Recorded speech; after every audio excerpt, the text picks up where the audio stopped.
What causes us to want to buy stuff? In today's segment, we're going to connect a few core economic ideas that explain not just what we buy, but why we buy, and more importantly, how these choices ripple through the economy and into our public policy. Hello, everybody, and welcome to another episode of The Bridge to Knowledge with David Barral, helping you go from where you are to where you want to go. Today, we're going to talk about the language behind deciding what we want to buy and what producers better produce more of or even less of. And we'll discuss goods that we buy to go along with other items we want and products we might choose when things we initially want become too expensive or scarce. And we'll look at why we can get along without one thing but not another. But before we get into today's topic, let's answer our question of the day. Today's question comes from Susie in Austin, Texas. She says, "My sister is definitely panicking with this topsy-turvy market, but I'm telling her to stay the course for the long term. However, our brother is advising her to sell everything and invest in corporate bonds. We're holding steady, but are corporate bonds a good or safe investment right now?" Well, that's a great question, Susie, and one that touches on many of the concerns investors are currently facing. First, I want to say this. When you sell in a downturn, you're turning a paper loss into a permanent one and potentially missing out on the rebound. We call this locking in your losses. Let's look back at the 1970s, which was a brutal decade for investors. We had the final days of the Vietnam War, Nixon's wage and price controls, which, like all price controls in history, failed disastrously, and the Arab oil embargo. Inflation skyrocketed, civil unrest was rampant, Watergate shocked the country. And from early 1973 through the end of 1974, the U.S. stock market dropped by 48%. Now imagine a retiree has $100,000 in the stock market in 1973. By the end of that year, it's worth just $70,000. So she tells herself, I've lived through worse.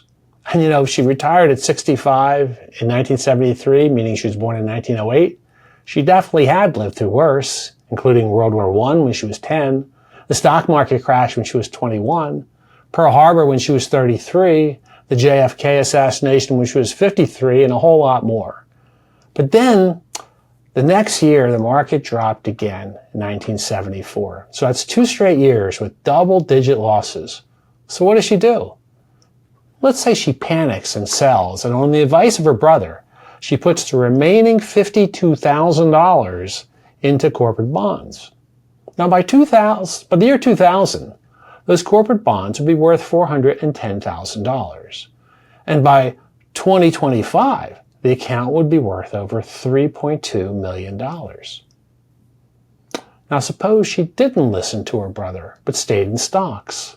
If she had stayed true to her original investment strategy by remaining in equities, her account would have grown to over $14 million by April 2025, rather than the $3.2 million she would have made by switching to corporate bonds. That $11 million difference is the cost of fear. Now, what I mean by stayed in stocks is the return based on the S&P 500 index. And what I mean by bonds is the total return of the Moody's BAA corporate bonds. So neither the bond nor the stock returns I used in this example include payments of taxes. So if you would reduce your bond return by a third and your stock return by a third for taxes, then you figure it's 9.7 million versus 2.1 million. Still a pretty good day for the stock market. And if you were to take out taxes, don't forget that a lot of the bond return is taxed as ordinary income, whereas stock return has a lot of capital gain income in their total return. But no matter how you look at it, the corporate bond panic move just is not good advice. Sorry, brother. And by the way, corporate bonds aren't risk-free either. Now, Treasury bonds are backed by the full faith and credit of the U.S. Treasury, whereas corporate bonds are backed by the credit of the issuing company. So bonds fall in value when interest rates rise, and corporate bonds also lose value when the financial conditions of the issuing companies falter. So while corporate bonds may play a role in a balanced portfolio, they aren't a shelter for every storm. While both investors started with the same amount, $100,000 that sunk to $52,000, the decision to remain in stocks versus switching to bonds resulted in a markedly different outcome by the year 2025. So it's important to note that these figures are based on historical averages, and actual results can vary due to market fluctuations, fees, taxes, and other factors. Now, what makes trading in and out of the market worse for everyday investors is how the market has institutional traders with their speed of light trading algorithms, and they dominate the market. They can move in the wink of an eye. So we humanoids, we're not just playing a slower game, we're not even playing the same game. The big boys make moves before we even know there is a game. Trying to time the market is a sucker's game. So let me tell you this story about the Battle of Waterloo back in 1815. Well, not about the actual battle, but how the battle sent the British bond market into chaos.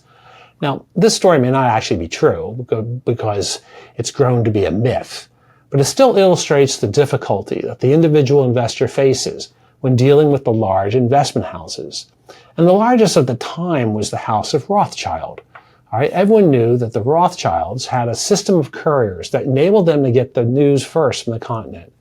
And on the day after the battle, Nathan Rothschild walked onto the trading floor, grim-faced and visibly shaken, allegedly, as the story goes. He held a sheaf of bearer bonds and announced that he would sell them all, accepting any offer. Well, this must have meant that Napoleon defeated Wellington at Waterloo, rendering the British bonds suitable for framing, but not much else.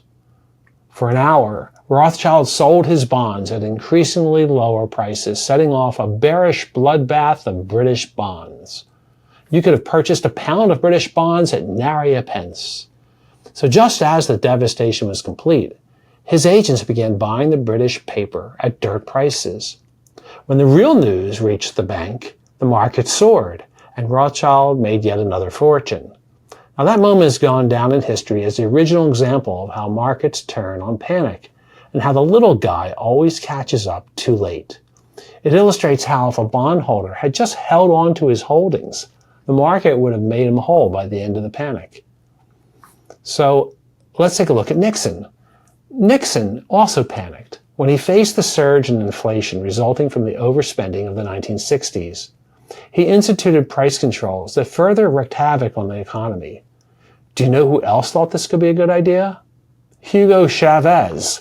Chavez served as the president of Venezuela from 1999 until his death in the year 2013.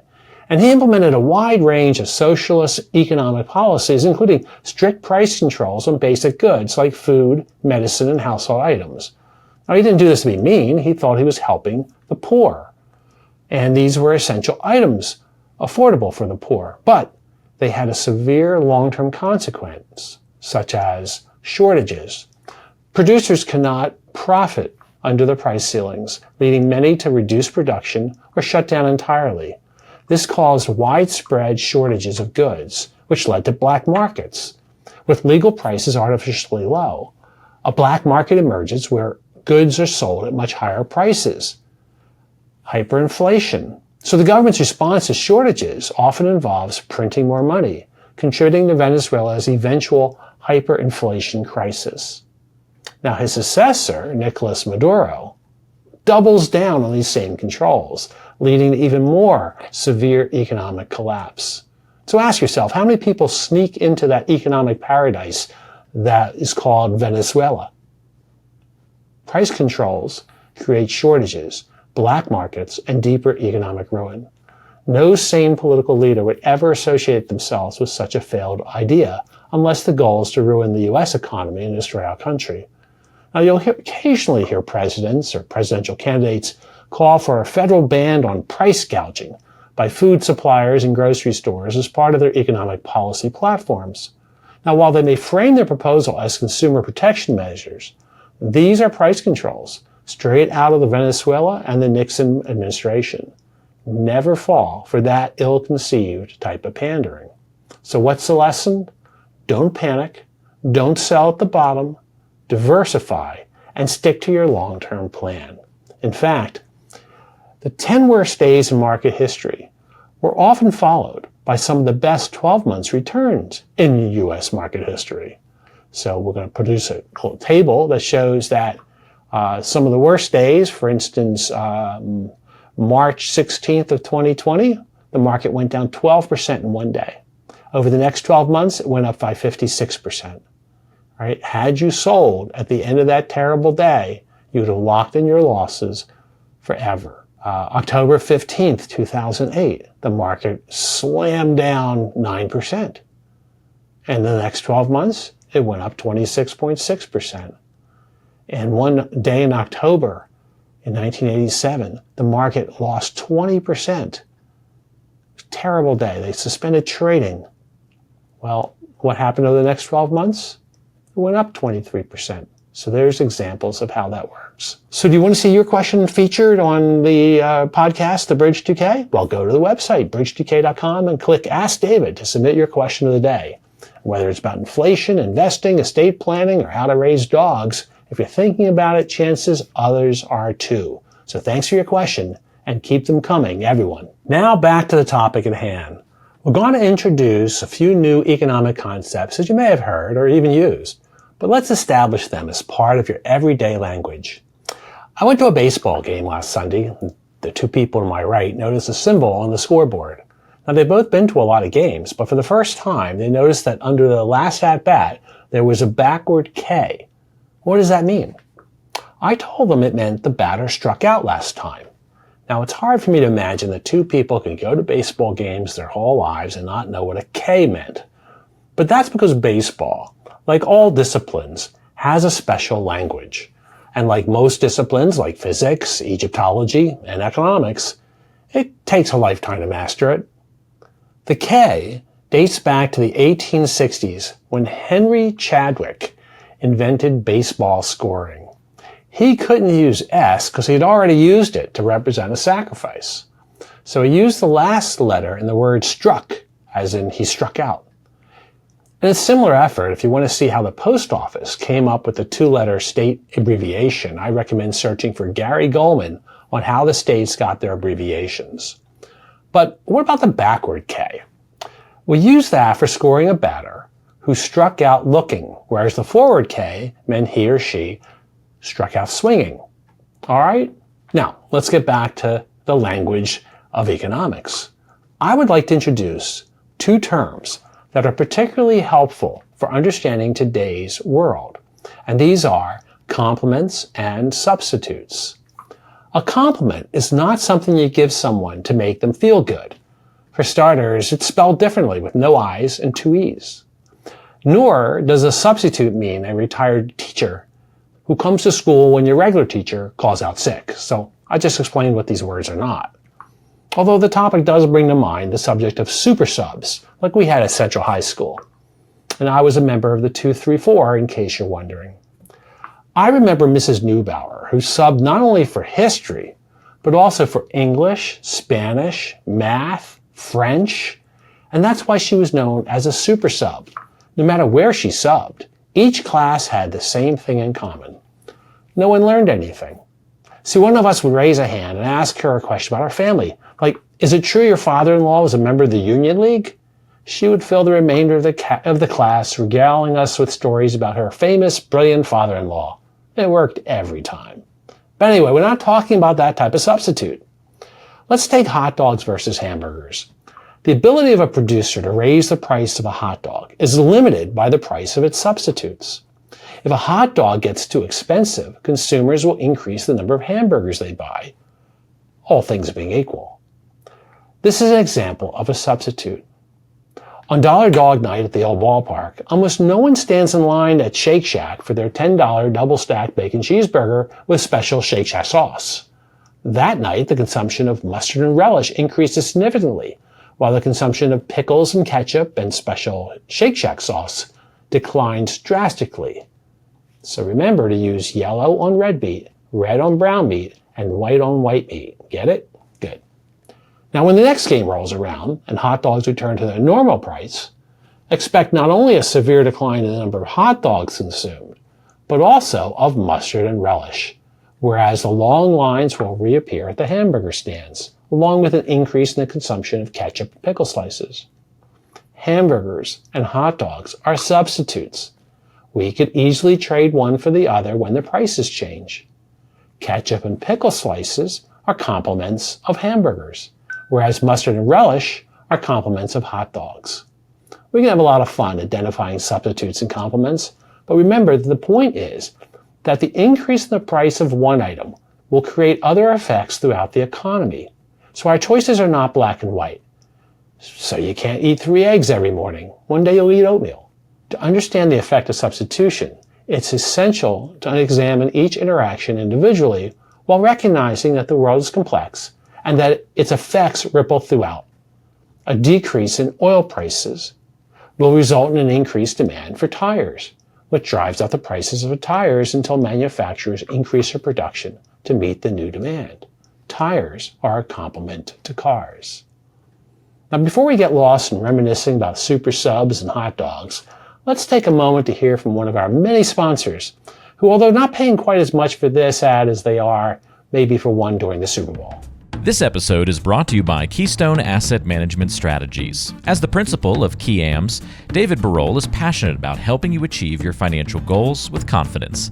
Whether you're just starting your journey toward financial independence, preparing for retirement, or planning your legacy, his personalized strategies are tailored to meet your unique needs.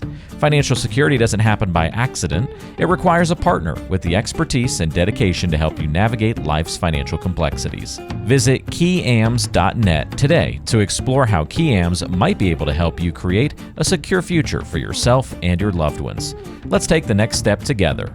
Now, back to the show. What are some other terms for what we buy? Let's start with the basics. A direct good is something you use for its own sake. It satisfies your need right away. Think a sandwich, a jacket, a pair of shoes. You use it, you benefit, simple. Now contrast that with an indirect good, and that's something you use to make something else. A sewing machine, a delivery truck, even a software license used to run your business. These are capital goods and only deliver value because of what they help you create. And then there's derived demand. This is one of the most important ideas in economics. You don't really want to ride the subway. You want to go to the baseball game. You don't really want gasoline. You want your car to move. You want to buy fertilizer. You want to grow tomatoes. Now, my father, who grew up during the Great Depression, was shaped his views on life, and my kids would argue through trauma it also shaped my views. He never spent a lot of money on a car because he did not inherently value the car. He valued where the car would take him. So when he went to the car dealer, the salesman would try to sell him a direct good to satisfy his direct need for status or for comfort. But my father, the consumer, wanted to buy a product to satisfy a derived demand. He wanted a destination, not the means to that destination. So you have to dig deep into someone's psyche to find out what they really want. Now, if you recall, complements are things that go along with the things you want. Think hot dogs and mustard, cars and tires.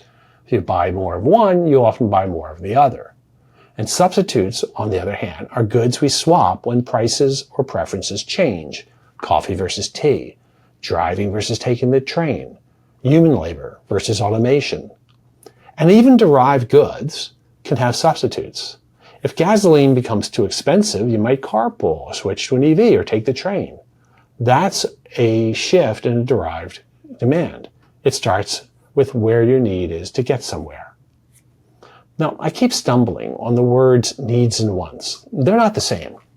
So here's a story of my old friend and former roommate, Mark Klamer. This is what he once told me. Now, Mark was a brilliant student of economics, but alas, he became a lawyer. Anyway, when we were in college, there was this economics professor who was assigned to mentor our 2 suites comprising 18 of us first-year students. He took us on hikes in the Shenandoah National Park and on water skiing trips at Lake Monticello. One day, he and Mark took the boat to a gas station pier to fill up the tank. A young feller straight out of Deliverance came out of the shack and asked, "How much gas do y'all need?" Without cracking a smile, Professor Elsinger turned to Mark and said, "Obviously, he hasn't read Engel's distinctions of wants versus needs." That's what we call economics humor, which also explains why economics is known as the dismal science. We have needs such as food, air, and water. These are the essentials of life. When the price of these goods go up, we can't simply switch to a substitute. Sure, we might consume less if we can't afford them, but we can't replace them. As our income rises, though, we do more than just survive. We begin to satisfy those needs more comfortably. We might buy better food, better housing, more reliable transportation. And once those needs are met, we move on to wants, the things that bring us comfort, joy, or status. Take boating, for example. We don't need to water ski. We want to. The fuel for the boat, even the equipment, are derived demand because we desire the fun from the activity. Because these are not necessary, they are luxuries. As our income goes up, we can purchase more of what it takes to bring us these luxuries. That is why we want to buy fuel. We don't need to buy it. So the next time you go out to eat, you can say, I'm so hungry, I need to eat. But when it comes time to order, you would say, I want the cheeseburger and fries, or I want a hoagie, because you satisfy your needs with the money you receive from your income, right? So that becomes what you want to buy versus what you need to buy. Here's where we're heading. A core economic distinction exists between goods that are necessities and others that are luxuries. Necessities are the basics we must have to live and function. Food, shelter, water, heat in the winter. These are the same across all cultures and income levels. Luxuries, on the other hand, are goods we desire once our basics are covered. Think of fine dining, designer clothes, international travel. They're not essential to survival, but they enhance the quality of life. Our income determines what luxuries we choose. And here's where substitutes come into play. For necessities, there are no true substitutes. You can't replace clean water. You can't replace insulin. These goods are inelastic. Demand doesn't fall much even if the prices rise. But for luxuries, substitutes abound. If filet mignon is too expensive, you order ribeye. If first-class airfare is out of reach, you fly coach or take the train. These goods are elastic. We can adjust our behavior based on price and income. Understanding this hierarchy of needs versus wants helps us make better personal financial decisions and understand how economic policy affects people. For consumers, it's about budgeting and priorities. As you plan for your future, separate your spending between necessities and luxuries. Know where you can cut and where you can't. For investors, it's about analyzing which businesses serve essential needs versus discretionary wants. Necessities hold up in recessions, luxuries do not. And for policymakers, the distinction is crucial. Taxing necessities like food or heating oil hits the poor the hardest. But taxing luxuries can raise revenue with less harm, although people have the choice not to buy those goods when the price goes up. Here's our final thought on that. Most of the goods we use or invest in are like my dad's cars, not ends in themselves. They're part of a long chain that connects what we buy, how we live, and what we value. Well, let's take a quick break to hear from our sponsor before we wrap up with final thoughts. This episode is brought to you by Bala House Publishing, where stories of adventure and resilience come to life.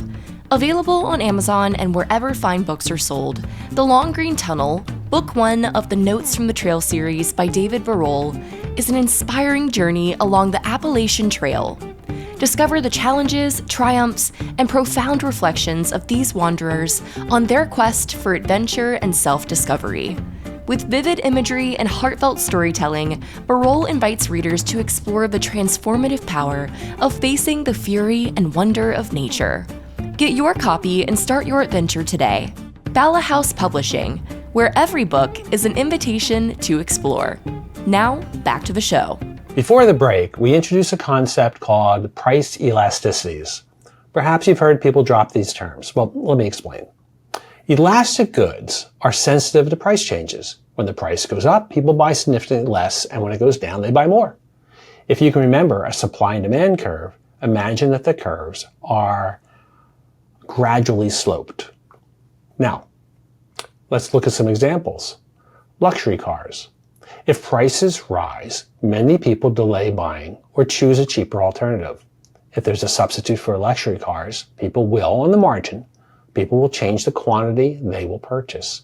Elastic demand means that for a percentage increase in price, some percentage of consumers will choose the next best option or substitute. Restaurant meals. People can easily cut back or cook at home if dining out becomes more expensive. Cooking from home is a substitute to dining out. Chicken is a substitute for beef, and so on. Now let's look at inelastic goods, which are less sensitive to price changes. People buy them even if the price increases. On a graph, the curve is steeper. Something that's perfectly inelastic is actually vertical. No amount of change in price will cause a change in how much people consume. For example, insulin. People with diabetes need it, regardless of costs. What are the substitutes for insulin once you have diabetes? Gasoline, in the short term, is fairly inelastic. Most commuters still need to fuel their cars, even when the prices rise. Now, remember the scoundrel who purchased the rights to an inelastic drug and raised the price beyond the financial reach of many who needed it? His name is Martin Shkreli, and he was the former CEO of Turing Pharmaceuticals. And he'll go down in history as the most hated man in America. In 2015, Shkreli acquired the rights to a life-saving drug called Derived, which is used to treat toxoplasmosis, a parasitic infection that can be deadly, especially for people with AIDS, or cancer patients, or even pregnant women. And overnight, he raised the price from $13.50 per tablet to $750 per tablet, an increase of over 5,000%. So Darapin is inelastic. Patients had to buy it to survive. Shkreli exploited this inelasticity. He knew that demand wouldn't fall, even with a massive price increase. His move triggered a public outrage and a national conversation on pharmaceutical pricing. Now, a couple years later, he was convicted on unrelated fraud charges when he ran an earlier company and had convinced people of matters that were not true. As a result of that, he was sentenced to 7 years in prison. Of course, I imagine having been dubbed the most hated man in America probably didn't help his chances in front of the jury. Well, what was happening after that? Well, in 2022, a judge banned Shkreli for life from the pharmaceutical industry, and the FTC forced him to return the $64 million in profits he made from the Darapin price hike. So were there substitutes for this drug, Darapin? Well, despite being around for a long time, there were not enough people taking it to merit much of an effort to produce a generic. Shkreli's company put up hurdles that prevented competition. However, today, in part due to his action, there are now generic alternatives to Darapin, making a repeat of this particular issue less likely. When there are no substitutes and a shortage in supply occurs, eventually other producers will merge to bring the products to market. What was once an inelastic drug became an elastic drug. However, there is another public policy lesson to be learned here. The pharmaceutical industry back in 2015 quickly rushed in with alternatives within a month, but it took 5 years for regulators to approve the first generic substitute. Does it take a Martin Shkreli to earn a profit? Even though elastic goods are sensitive to price changes, companies can still absolutely experience long-term profits with the right combination of the following. First is economies of scale. Now, if a company can produce more efficiently as it grows, it can lower costs and still maintain a competitive price. For example, Walmart sells many elastic goods. Think of toothpaste, cereal, paper plates. But because of scale and logistic efficiencies, it offers low prices and still earns profits. 2, strong branding or differentiation. If a company can create a brand loyalty or create a perceived difference, it can make demand less elastic. So how different does Coca-Cola taste from the generic cola you can buy at the dollar store? But Coke is relatively elastic in price, but branding and promotions keeps customers loyal and willing to pay more than for the generic. 3, volume-based strategies. I used to say when we owned a cafe, which I opened during the COVID crisis. We lose money on each customer, but we hope to make it up in volume. For elastic goods, even small price reductions can increase demand dramatically. Selling more units at a lower margin can lead to a higher total profits because the business can amortize its fixed costs like rent and the costs of a espresso machine, which costs about the same as buying a Tesla. The more coffees you can sell, the more you can amortize those fixed costs over a larger number of units sold. And that's the strategy behind McDonald's. Fast food chains like McDonald's keep prices low and can attract millions of customers daily and still make a profit, or at least pay off their espresso machines. And another way is innovation and product improvement. So even for elastic goods, continual improvement can justify slightly higher prices or sustain customer interests because it boosts and thereby boosting profits over time. And then there's market expansion. Selling in more markets geographically or demographically can boost sales volume enough to overcome slim profit margins. Certainly see that with the NFL staging games in Australia, Brazil, London, and Germany. So here's some key considerations. To succeed long-term with elastic goods, cost control, price strategy, and customer experience are vital. Otherwise, competitors can come in, undercut prices, and customers will take a walk. Now, how about earning profits for inelastic goods? Generally speaking, it's easier to enjoy profits on inelastic goods than on elastic goods, right? Here's why. Pricing power. With inelastic goods, companies can raise prices without losing many customers. This gives them a strong pricing power. For example, a pharmaceutical company selling insulin can increase prices, and most patients will still buy it because they need it. They have to buy it. Higher margins. Because demand doesn't drop much when prices rise, businesses can maintain higher profit margins. Contrast that with elastic goods, where a small price hike can kill demand and shrink profits. 3. Lower sensitivity to competition. When a good is inelastic, consumers aren't as price sensitive, so competitors offering cheaper alternatives don't necessarily break in and win market share. So for example, utility companies like electricity, water, gas face little pressure from rivals because the product is essential and it's regulated. It's hard to break in. Predictable revenue. Because demand is stable, companies dealing in inelastic goods enjoy more predictable income streams, which is helpful for long-term planning and investment. But here's the catch. Profitability from inelastic goods does not guarantee success. Companies still face regulatory risks, like price caps on drugs or utilities, ethical scrutiny, such as what happened with Martin Shkreli, and substitute risks over the long term. Eventually, there are generics, alternative therapies, new technologies that come in, and oftentimes will knock them out. Think of Kodak film and all the different substitutes today that didn't exist 20, 30 years ago. So the bottom line, inelastic goods often allow for easier and more durable profits, but they come with different risks, especially around regulation, public backlash, or disruptions. So let's take it home. Consumers, be strategic about your spending. Knowing what goods are inelastic, gas, medicine, means you're likely to face higher costs when shortages occur or when taxes or tariffs hit. So plan ahead. Budget for future price increases. Shop smart. Use generics, loyalty programs. Buy in bulk for inelastic necessities like toilet paper. Invest in efficiency. Buy fuel-efficient cars. Install insulation or switch to heat pumps to reduce inelastic consumption if prices should rise. And now, as a voter or citizen, policies like soda taxes or fuel surcharges, price increases on necessities rather than luxury items, will disproportionately affect the poor. So think about that before you support these taxes. Taxing soda and cigarettes may raise revenues and on the margin reduce consumption.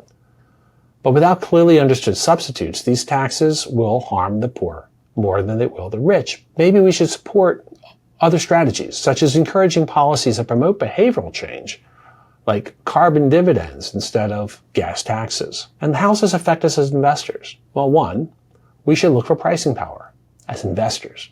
Companies that sell inelastic goods, such as utilities, healthcare, certain food staples, often have more stable cash flows, are more resilient during inflation times and recessions, and are able to pass on costs such as when there's a tariff. These companies can thrive even when the broader economy slows down. So examples of this: healthcare, demand is constant. Utilities, regulated but a steady demand. Consumer staples such as toilet paper, detergent, toothpaste, always needed. And energy, oil and gas companies can pass on price hikes. And be cautious with highly elastic markets when you invest. Companies that sell luxury goods, non-essentials, or trend-driven products often suffer when tariffs or taxes make their goods more expensive. Look at profit margins and demand sensitivity when making your stock picks. And watch government policy. Tariffs, taxes, and price controls often signal winners and losers in the market, changes in sector momentums, and which companies might pass on costs or which might have to take a hit. For example, if new tariffs target Chinese electronics, watch how companies like Apple or Best Buy adjust sourcing and pricing, and whether they hedge their exposure. So here's the bottom line. Whether you're managing a household budget or building a retirement portfolio, this kind of economic knowledge gives you an edge.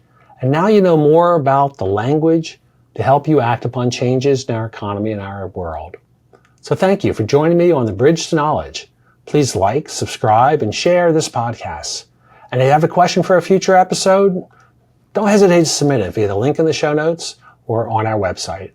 I'm David Barol, helping you get from where you are to where you want to go. See you next time. Bye. David Barol is the principal of Keystone Asset Management Strategies. He holds multiple securities registrations and investment licenses, including Series 7, General Securities Representative, Series 24, Securities Principal, Series 53, Municipal Securities Principal, Series 63, Uniform Securities Agent State Law, and Series 65, Investment Advisor Representative. He also holds the following professional designations: Certified Financial Planner, CFP, Chartered Life Underwriter, CLU, Chartered Financial Consultant, CHFC, Behavioral Finance Advisor, BFA.